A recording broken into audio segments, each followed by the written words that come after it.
Hey, how's it going, guys? So today we're going to be introducing for the first time exponential functions. So in the past, we have talked about linear functions, which remember linear means they form a straight line. And then we talked about quadratic functions, which made that U kind of shape, that parabola, as we called it. And now we're doing exponential. So like when you hear things like exponential growth or we'll eventually get to exponential decay and all those sorts of things. That's what we're introducing right now. So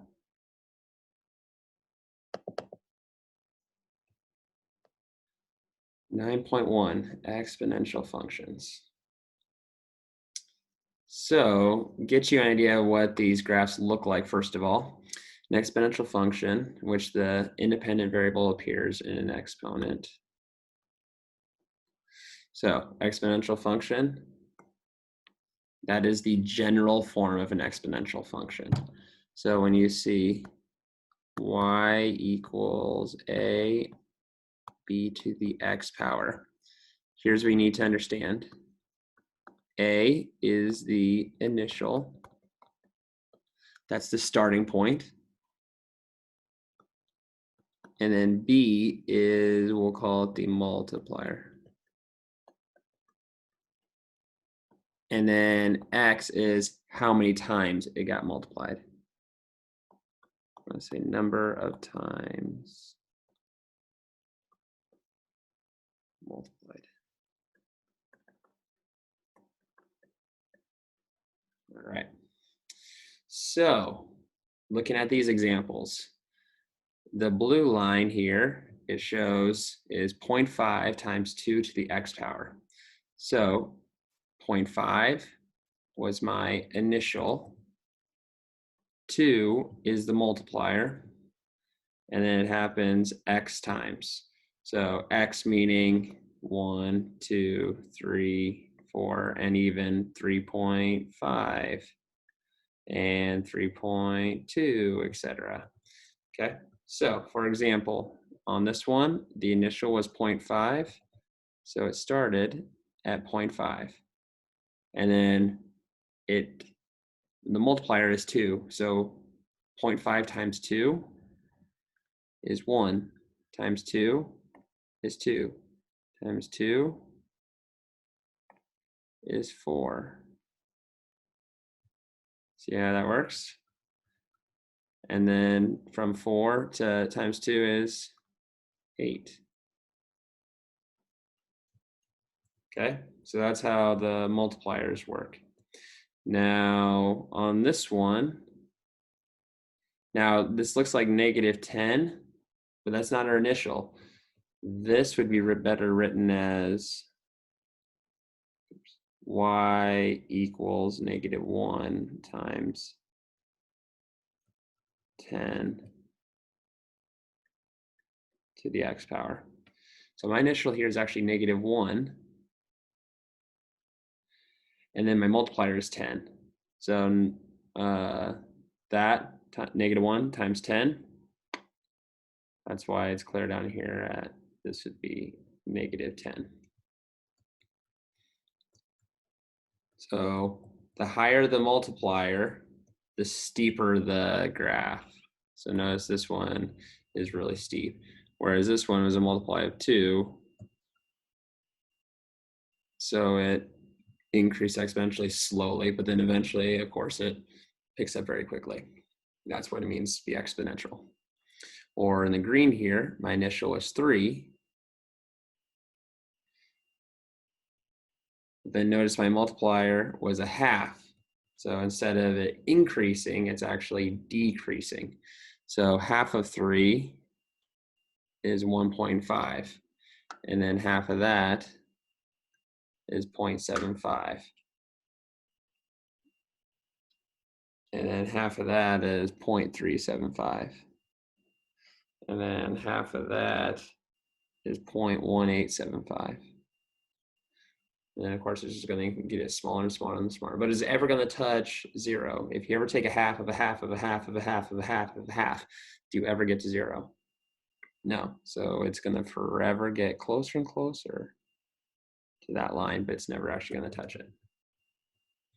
All right, so there's a big picture idea of what exponential functions look like. Oops. Okay, so it says here, if a super ball is bounced from a height of 20 feet, the function this gives the height of the ball in feet of each bounce. So in other words, the initial height, which I said was 20, and notice here, this is 20. That's the initial height. And if it's saying the multiple is 0.9, yeah, when you bounce a super ball, it doesn't, bounce higher than what you dropped it from. It's going to get lower and lower and lower and lower and lower. So it'll bounce. So if I were graphing this, it would look like drop, and then it's never going to get clear up here. It's going to drop, and then it'll get high, and then it'll get, and then trail off, right? If I were dropping a super ball. Well, this one is asking for what's it going to be on the 6th bounce. So here's where it was on the 1st, 2nd, 3rd, 4th, 5th. We want to know what's it going to be at the 6th bounce. Well, 0.9, that means it's going to reach 90% of where it was before. So if it's 20 feet, 90% of that's going to be at 18 feet. And then 90% of that, is going to be 16.2. And then 90% of that is going to be 14.58. And then 90% of that is going to be 13.122, and et cetera. Okay, so we're gonna, it says render answer to the nearest 1/10 of a foot. So in other words, we need to figure out, if we start from 20, we go 20, and then we go 0.9 to the 6th, member from before, number of times multiplied, that's what my exponent is. So initial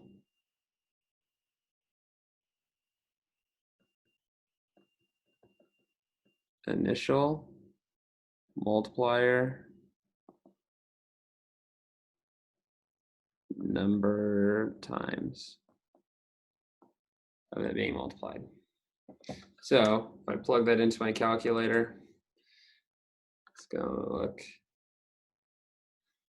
it's gonna look like 20. And then I go parentheses, just like it shows. Parentheses 0.9 or 0.9, either way is fine. And then remember, we hit this key here to do exponents. And then I'm going to put that in parentheses again. And I'm going to put 6. So it looks like that. And enter, and I get 10.6. So it said round to the nearest 10th. So yeah, put 10.6 feet. So on the 10th, so on the 10th bounce, it'll be 10.6 feet off the ground. All right. So as I mentioned at the very beginning, we've talked about linear, we've talked about quadratic, and now we're talking about exponential, which exponential is different than those two in a very unique way. So if you remember from before, linear, notice here, it increases by 1, plus 1, plus 1, plus 1. All those are plus 1. And then these, to get from here to here, is minus 4, minus 4, minus 4, minus 4. The difference of the y values is minus 4 every single time. In that case, if these are all a difference by addition or subtraction, they're all the same, then it's a linear function. Quadratic, on the other hand, notice again, plus 1, plus 1, plus 1, plus 1. Well, here it goes plus 2, plus 0, minus 2, minus 4. So it's not linear because these are not all the same. But then you check the second differences. How do I get from 2 to 0? Minus 2. From 0 to -2, I subtract 2. From -2 to -4, I subtract 2. So notice the second differences are all the same. The second differences are all minus 2. That's what makes that quadratic. Exponential is completely unique. To get from 0.25 to 1, yes, I add 0.75, but I don't add 0.75 again to get to 4. I have to add 3. So notice it's not going to be linear. And I could, again, I guess, check the difference of the second. I could check the second differences, but we know right away to get from 0.25 to 1, I multiply by 4. From 1 to 4, I multiply by 4. 4 to 16, multiply by 4. From 16 to 64, I multiply by 4. If your differences in y are all multiples of a number and they're all the same, then we have an exponential function. And we'll talk more about that when we get to 9.3. But again, that just gives you kind of an introduction of the difference between exponential and the linear and quadratic functions. So looking at this one, it says tell whether it's exponential or not and explain. All right, so we're always going to check multiples first. So if I can, how do I get from one y to the next y? If it's a multiple, and then we're going to check to make sure all those multiples are the same, then it's exponential. If it's not, then we look to see if it's linear. And if the first difference is the same, then it's linear. And then if that's not true, then we look at the second difference. And if the second difference is the same, then it's quadratic. So let's look at number 2 here. To get from 1 to 2, 2 to 3, and 3 to 4 is all plus 1. That's important. But now what we really care about, though, is the y's. So to get from 10 to 20, yes, I add 10. But we're looking for multiples. So that's the same thing as times 2. From 20 to 40, times 2. From 40 to 80, times 2. They are all the same. They're all times 2. So this is exponential.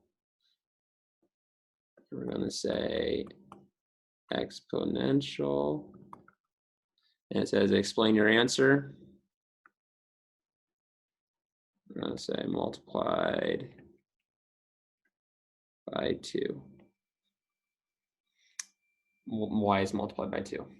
Now this one, to get from 5 to 10, multiplied by 2. From 10 to 15, now multiple of 2. So now we know it's not exponential. So now we look at difference here. So 5 to 10, add 5. 10 to 15, add 5. From 15 to 20, add 5. So the first difference is all the same. So this is a linear.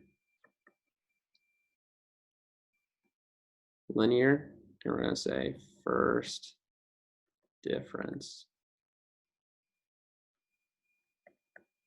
is positive 5. All right. Next thing we're going to do is graph. And just like we've done in the past, when we learned linear and quadratic equations, the first thing we did is we made a table of values. So we had our x values, which we're still going to use -2, -1, 0, 1, 2. That hasn't changed. We did that for linear, we did it for quadratic, and now we're doing it for exponential. We're going to take those x values, and wherever I see x, which in this case is going to be the exponent, I replace -2, or replace x with -2, and then I replace x with -1, and then I replace x with 0, and replace x with 1, and then I replace x with 2. Notice this all stays the same. The only thing that's different is I'm changing what x is.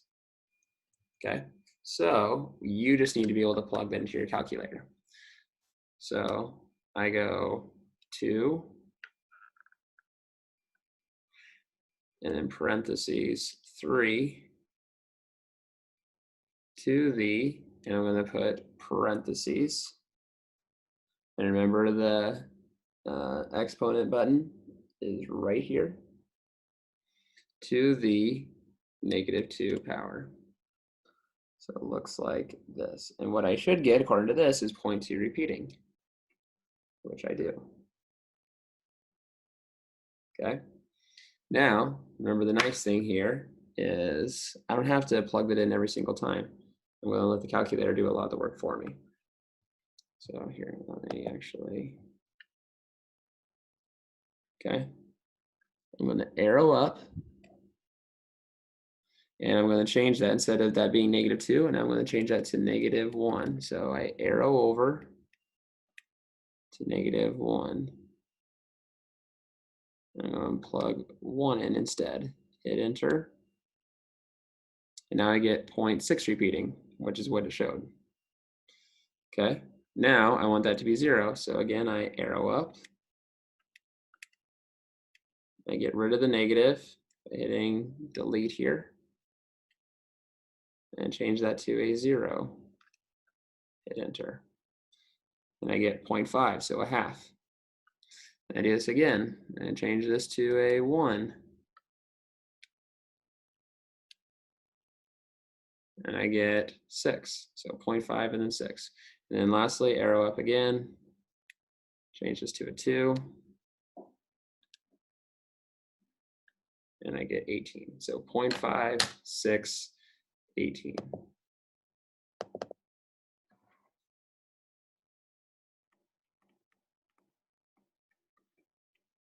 So my points become 0.5 because I plugged in 0 to get 0.5.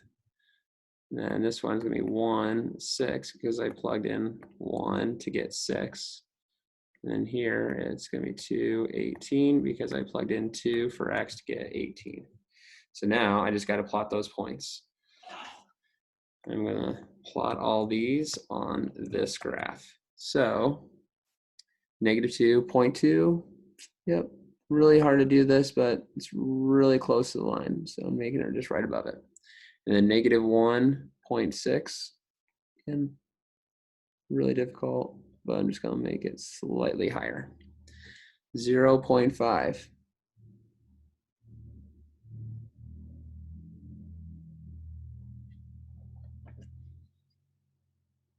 Oh, not point. Wait. Yeah, that should be 2. Why did I get 0.5? I don't know why I wrote that. My apologies. This should be 2. There we go. 0, 2, which makes sense because that's my initial. I don't know why I didn't catch that. Because yeah, my initial is 2, my multiplier is 3. So notice if I take this times 3, I get this, times 3, I get this, times 3, I get this, times 3, I get this. Or here, better example, times 3, 2 times 3 is 6, 6 times 3 is 18. Because that's my multiplier. Okay, 1, 6, and yeah, my initial, so 0, 2.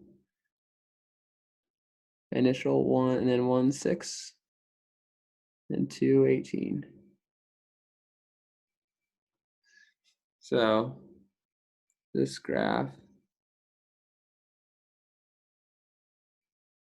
looks something like that. Okay. Now this one, again, we're going to do the same thing.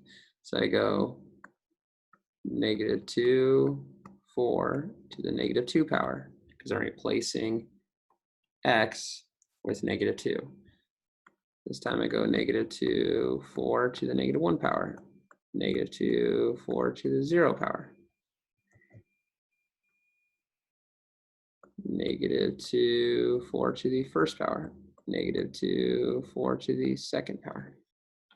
All right, so when I plug all those in, just like we did before, I'm going -2 parenthesis 4 close parenthesis, and then remember the little caret to get exponents to the, and I'm going to put them in parentheses, -2.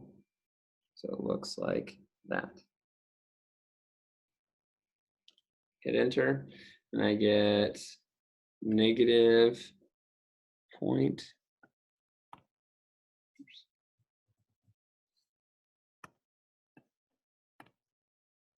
1, 2, 5. Okay. Now I do that again, and I just arrow up, hit the up arrow, and I go to and change the -2 to a -1, just like we did earlier. And do it again. My 0, I already know, is going to be -2 because that's my initial. Because anything to the 0 power is 1. And then -2 times it's -8.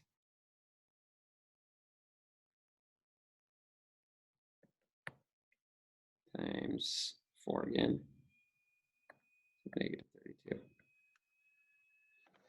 So now I plug in my points. -2, -0.125. 1, -0.5. 0, -2. 1, -8. 2, -32.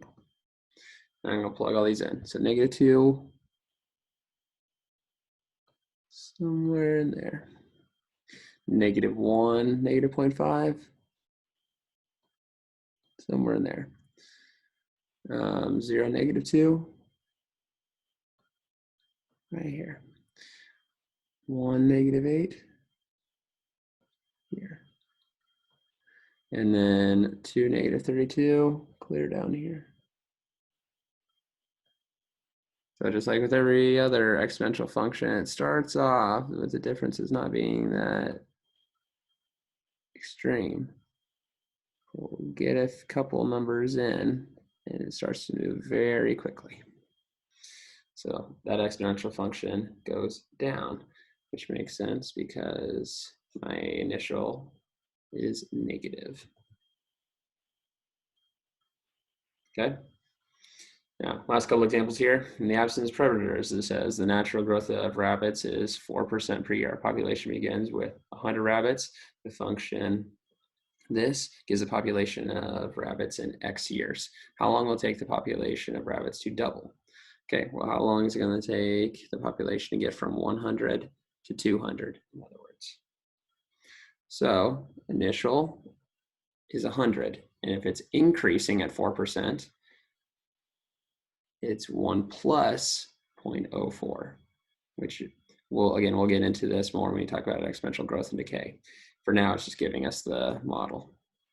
And then we want to know at what point it's going to reach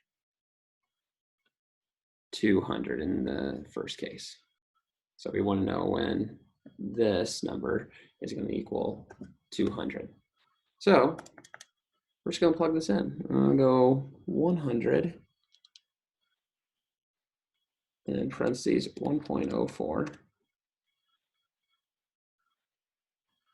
to the, and let's just pick a year. I don't know, what's it going to do in 5 years? Parenthesis 5.